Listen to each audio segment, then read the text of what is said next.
Stage ഫിയറിനെ കുറിച്ച് ക്ലാസ്സിൽ പറയണ്ടായി. അപ്പോൾ അതിനെ കുറിച്ച് കുറച്ചും കൂടി ഡീറ്റെയിൽഡ് ആയിട്ട് ഞങ്ങൾക്ക് പറഞ്ഞു തന്നാല്. സ്റ്റേജ് ഫിയർ ഉണ്ടോ? ശരിക്കും ഉണ്ടോ? സ്റ്റേജിൽ കയറുമ്പോൾ ബുദ്ധിമുട്ട്, കയറുന്നതിന് മുമ്പാണോ ബുദ്ധിമുട്ട്? കയറുന്നതിന് മുമ്പുള്ള ബുദ്ധിമുട്ട് ആലോചിച്ചിട്ട് കയറാതിരിക്കാറുണ്ടോ? കയറി ചെയ്തിട്ടുണ്ട്, സ്റ്റേജിൽ കയറി പ്രോഗ്രാം ചെയ്തിട്ടുണ്ട്, ബുദ്ധിമുട്ടുണ്ട്. അതിനു മുമ്പ് എന്താ നമുക്കുണ്ടാവുക? പേടി, ടെൻഷൻ ഒക്കെ ഉണ്ടാവും. അതിനൊരു ചെറിയ ടെക്നിക്ക് ഉണ്ട്, ഞാൻ പറയാം.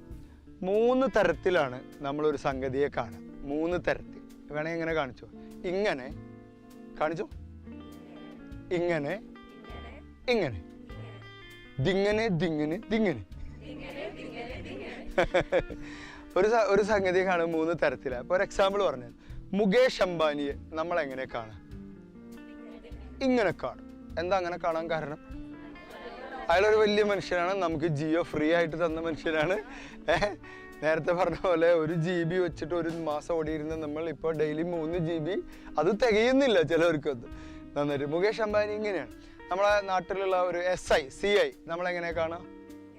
ഇങ്ങനെ കാണാൻ. നിങ്ങളുടെ ബന്ധുവാണോ? SI മുകളിലല്ലേ കാണുക അല്ലെ? SIയിലൊക്കെ നമ്മൾ മുകളിലല്ലേ കാണുക. അപ്പൊ SI നമ്മളെ തല്ലി എന്ന് വിചാരിക്കുക. അപ്പൊ നമ്മൾ എന്ത് ചെയ്യും? നമ്മൾ കൊള്ളും. അപ്പൊ കാരണം അദ്ദേഹത്തെ നമ്മൾ ഇങ്ങനെയാ കാണുന്നത് അല്ലെ? അപ്പൊ നമ്മൾ പറയും, താങ്ക് യു സാർ, എനിക്ക് അടി കിട്ടണം അല്ലെ? ഇങ്ങനെ കാണും. നമ്മുടെ ഫ്രണ്ടിനെ നമ്മൾ എവിടെ കാണും? ഇങ്ങനെ കാണും, ഇങ്ങനെ അല്ലേ? ഫ്രണ്ട് നമ്മളെ അടിച്ചാൽ പിന്നല്ലാതെ ചോദിക്കാറുണ്ടോ? ആ അടി കിട്ടിയ വിവരം ഇവിടെ നിന്നും ബ്രെയിനിലേക്ക് എത്തുന്നതിന് മുമ്പ് തിരിച്ചടിച്ചിട്ടുണ്ടാവും അല്ലേ? ആ റിഫ്ലക്ഷൻ ആ സാധനം. നമ്മുടെ വീട്ടിൽ വരുന്ന ഒരു ഭിക്ഷക്കാരൻ നമ്മളെങ്ങനെ കാണാം? ഇങ്ങനെ അല്ലേ? ഇങ്ങനെ കാണും. നമുക്കാണ് അപ്പർ ഹാൻഡ്, പൊതുവെ അങ്ങനെയാണ് കാണുക. അപ്പൊ നമ്മൾ ഭിക്ഷക്കാർ വരുമ്പോൾ നമ്മൾ വീടിൻ്റെ അകത്ത് നിന്ന് വന്നിട്ട് പറയും, ഇവിടെ ആരുമില്ല. അപ്പൊ അയാൾ പറയും, പിന്നെ താനാരാ അല്ലേ? അപ്പൊ അത് പോട്ടെ, അതതിൻ്റെ തമാശയാണ്. അപ്പൊ മുകേഷ് അംബാനിയും SIനും ഒക്കെ നമ്മൾ ഇങ്ങനെ കാണും. ഫ്രണ്ടിനെ നമ്മൾ ഇങ്ങനെ കാണും. പിന്നെ നമ്മളെയൊക്കെ കുറച്ച് താഴെ ഉണ്ടെന്ന് നമ്മൾ വിചാരിക്കുന്ന കുറച്ച് ആളുകൾ നമ്മൾ ഇതുപോലെ കാണും. സ്റ്റേജ് നമ്മളെങ്ങനെ കാണും? ഇങ്ങനെ കണ്ടാൽ നമുക്ക് ടെൻഷനാവും. ഇങ്ങനെ കണ്ട അവരൊക്കെ വലിയ ആളുകളാണ്, ഞാൻ അവിടെ എന്തെങ്കിലും അബദ്ധം ചെയ്ത് കഴിഞ്ഞാൽ എന്നെ അവർ നാളെ മുതൽ ഇങ്ങനെയല്ലേ കാണും. നമ്മളിങ്ങനെ ആവും, ഇൻഫീരിയർ ആവും. ഇങ്ങനെ കണ്ടാൽ, താഴെ കണ്ടു കഴിഞ്ഞാൽ നമുക്ക് ഓവർ കോൺഫിഡൻസ് ആവും. ഓവർ കോൺഫിഡൻസ് ഇങ്ങനെ കണ്ടാൽ. ഞാൻ ഇന്ന് വന്ന് നിങ്ങൾക്ക് ക്ലാസ് എടുക്കുമ്പോൾ ഞാൻ നിങ്ങളെ കണ്ടത് ഇങ്ങനെയാണ്. വണ്ടർഫുൾ സ്റ്റുഡൻസ് ആയിരിക്കും. അതാണ് ഞാൻ എപ്പോഴും ഓരോ ക്ലാസ്സിൽ പോകുമ്പോൾ. And I should respect you so that I get the respect. ഇങ്ങനെ കാണാം, എനിക്കിങ്ങനെ കാണാം. സ്റ്റുഡൻസ് അല്ലേ, ഇപ്പം എന്താ ഇങ്ങനെ കാണാം. പക്ഷേ അപ്പം എനിക്ക് എന്തായാലും പറയാ, അതിനെന്താ നമ്മൾ പറയാം, ഓവർ കോൺഫിഡൻസ് എന്നല്ല, അഹങ്കാരം എന്നൊക്കെ പറയേണ്ടി വരും അല്ലേ? ഇങ്ങനെയൊക്കെ സുപ്പീരിയോറിറ്റി കോംപ്ലക്സ് വരെ. നമ്മളൊരു സ്റ്റേജിനെ കാണേണ്ടത് എങ്ങനെയാണ്? ഇങ്ങനെ കാണണം. ഇങ്ങനെയും കാണണ്ട, ഇങ്ങനെയും കാണണം. ഇനി അഥവാ നമ്മൾ ഇങ്ങനെയാണ് കാണുന്ന മനസ്സിലെങ്കിൽ അത് വിഷ്വലൈസ് ചെയ്തിട്ട് ഈ സാധനത്തിനെ പിടിച്ച് താഴേക്ക് ഇങ്ങനെ ഇട്ടു, എന്നിട്ട് ഇങ്ങനെ ആക്കിക്കോ. എന്നിട്ട് അവരും നമ്മളെ പോലെ മനുഷ്യന്മാരാണ് അല്ലേ? ഒരു സ്റ്റേജിൽ തെറ്റ് പറ്റിയാൽ എന്താ അവിടെ സംഭവിക്കാൻ പോകുന്നത്? ഒന്നുമില്ല. ഈ കമ്മ്യൂണിക്കേഷൻ മാറ്റിയാൽ രക്ഷപ്പെടും. അതാണ് എൻ്റെ 2ാമത്തെ പോയിന്റ്. ഏത് കമ്മ്യൂണിക്കേഷൻ? സ്റ്റേജിന് മുമ്പ് കയറുന്നതിന് മുമ്പ് എനിക്ക് ഭയങ്കര ടെൻഷനാണ്. ഇതല്ലേ നിങ്ങൾ പറഞ്ഞു? ടെൻഷൻ ഉണ്ടോ? ടെൻഷനാണ്. ഈ ടെൻഷൻ മാറ്റണമെങ്കിൽ 2 വാക്ക് ഞാൻ പറയാം. ടെൻഷനും എക്സൈറ്റ്മെൻറ്റും, അല്ലെങ്കിൽ ആങ്ഷൈറ്റിയും. ടെൻഷൻ എന്നുള്ളത് കഴിഞ്ഞുപോയ കാര്യത്തെക്കുറിച്ച് പറയുന്നതാണ്. വരാനിരിക്കുന്ന കാര്യത്തെക്കുറിച്ച് പറയുന്നതാണ് ആങ്ഷൈറ്റിയാണ്. ആങ്സൈറ്റി, ഉത്കണ്ഠ. അതാണ് നമുക്ക് പ്രസംഗത്തിലൊക്കെ മുമ്പുണ്ടാവുക. വളരെ സീരിയസ് ആയോ എല്ലാവരും? വേണ്ട. വളരെ ഉത്കണ്ഠയാണ് നമുക്കുണ്ടാവുക.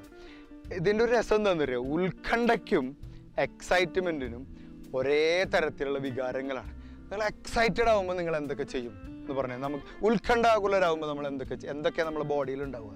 വേർക്കാൻ തുടങ്ങും, ഹാർട്ട് ബീറ്റ് കൂടും, ശ്വാസം സ്പീഡാവും, ഭയങ്കര ഹാർട്ട് ബീറ്റ് ഉണ്ടാവും, ശ്വാസം സ്പീഡാവും, ബോഡി ഇങ്ങനെ അങ്ങോട്ട് സ്റ്റിഫാവും. അതായത് എന്തിനു വേണ്ടി തയ്യാറെടുക്കുക. ഇതേ ബോഡി ലാംഗ്വേജ് തന്നെയാണ് ഏതിനുണ്ടാവുക? എക്സൈറ്റഡ് ആകുമ്പോഴും ഉണ്ടാവുക. ഭയങ്കര എക്സൈറ്റഡ് ആകുമ്പോൾ, റിസൾട്ട് കാത്തിരിക്കുമ്പോൾ അയ്യോ അപ്പം ടെൻഷൻ ആയിരിക്കുന്നുണ്ടാവും അല്ലേ? റിസൾട്ട് കാത്തിരിക്കുമ്പോൾ, ഒരു എക്സാം പാസ്സായിട്ട് ആ സർട്ടിഫിക്കറ്റ് പുറത്തിറങ്ങുമ്പോൾ, അല്ലെങ്കിൽ നമ്മളുടെ എക്സൈറ്റ്മെൻ്റ് ഉണ്ടാവും, നമുക്കുണ്ടാവുന്ന എക്സൈറ്റ്മെൻറ്റ്. മുന്നിലിരിക്കുന്ന ആളുകൾ നമ്മളെപ്പോലെ തന്നെയാണെന്നുള്ള ഒരു ബോധം ഉണ്ടായാൽ, മനസ്സുകൊണ്ട് നമ്മളെ കേൾക്കാൻ ആഗ്രഹിക്കുന്ന, നമ്മളെ ഇഷ്ടപ്പെടുന്ന, നമ്മളെ സ്നേഹിക്കുന്ന ആളുകളാണ് നമ്മുടെ മുമ്പിലിരിക്കുന്നത് എന്നുള്ളൊരു വിശ്വാസവും കൂടി ഉള്ളിലേക്ക് വരുമ്പോൾ അതൊരു ആത്മവിശ്വാസമായി മാറാൻ സാധ്യതയുണ്ട്. അല്ലേ സാർ? അതല്ലേ അതിൻ്റെ ഒരു നമ്മളെ പോലെ മനുഷ്യന്മാർ തന്നെയല്ലായിരിക്കും. അതെ അതെ, പോലെ ഇഷ്ടങ്ങളും. ഇതിലൊരു രസം സാറ് പറഞ്ഞതിന് അനുബന്ധിച്ച് പറയണേ, ഒരു സദസ്സും ഒരു പരിപാടി പൊളിയണം എന്ന് ആഗ്രഹിക്കും. ഏതെങ്കിലും ഒരു സദസ്സ്, ദൈവമേ ആ പ്രസംഗകന് വാക്കുകൾ കിട്ടരുതേ, അയാൾ തപ്പണേ, അതെ, അയാൾ നിർത്തിപ്പോകരുത്, വഴിയിൽ വെച്ച് നിർത്തരുത് എന്ന് തന്നെയാണ് എല്ലാവരും ആഗ്രഹിക്കുന്നത്. നമ്മൾ കംപ്ലീറ്റ് ചെയ്യണം, മുഴുവനാക്കണം എന്ന് തന്നെയാണ് ആഗ്രഹിക്കുന്നത്. അവരുടെയൊക്കെ ഒരു ശക്തി നിങ്ങളുടെ കൂടെ നിൽക്കുന്നുണ്ട്. അതും കൂടി നമുക്ക് തോന്നണം, ഇവരെല്ലാം എനിക്ക് വേണ്ടി നിൽക്കുന്നവരാണെന്നുള്ള ഒരു തോന്നൽ കൂടി ഉള്ളിലുണ്ടാകുമ്പോൾ. യഥാർത്ഥ പ്രശ്നം തോൽക്കാനുള്ള മടി കുറവ് തന്നെയാണ്, അല്ലേ? അഥവാ തോറ്റാലോ, ഇത് തന്നെയാണ്. ഇംഗ്ലീഷ് സംസാരിക്കാൻ മടി. നമ്മൾ രാവിലെ സംസാരിച്ചില്ലേ, അഥവാ തെറ്റിയാൽ ആളുകൾ എന്ത് ചെയ്യും? തെറ്റാതിരിക്കണമെങ്കിൽ എന്ത് ചെയ്യണം? സംസാരിക്കാതിരിക്കണം. സംസാരിച്ചാലല്ലേ തെറ്റുള്ളൂ. ഇതാണ് പ്രശ്നം. അപ്പോൾ തോൽക്കാനുള്ള മടി, ഒരുപാട് ചമ്മാൻ തയ്യാറാണ്, അല്ലേ സാർ? ഒരുപാട് പ്രാവശ്യം അങ്ങനെ സാർ പറഞ്ഞ പോയിന്റ് വളരെ കറക്റ്റ്. നമ്മളൊക്കെ അങ്ങനെ ഒരുപാട് പ്രാവശ്യം ചമ്മിയിട്ടാണല്ലോ ഇങ്ങനെ നിൽക്കാൻ കഴിയുന്നെന്നുള്ളത് തന്നെ. ഒരുപാട് പ്രാവശ്യം ചമ്മുമ്പോൾ മാത്രമേ ഉള്ളൂ. പിന്നെ അതൊരു ചമ്മലൊരു പ്രശ്നമല്ലാതെ ആവും. അതെ, ശീലമായി മാറും. അതാണ് ധൈര്യം.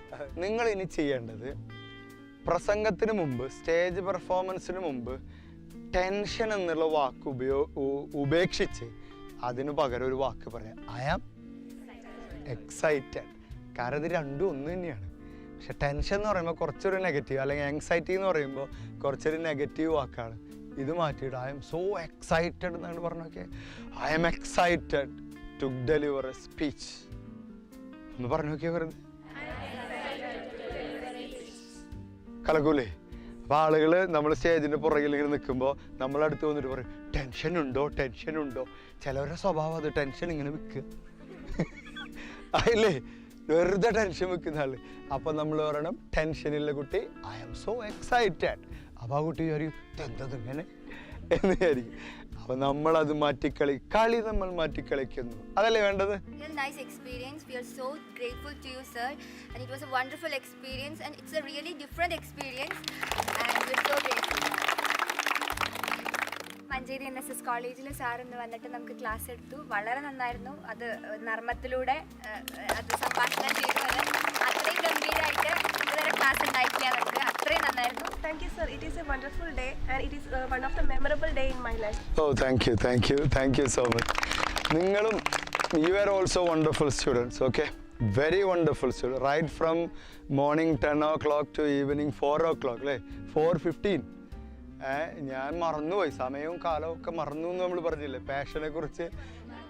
മറന്നോ? പിന്നെ വിശന്നപ്പോഴാണ് എനിക്ക് ഓർമ്മ വന്നത്. കാലവും സമയമൊക്കെ നല്ല പിള്ളേരായിരുന്നു, അടിപൊളി പിള്ളേർ.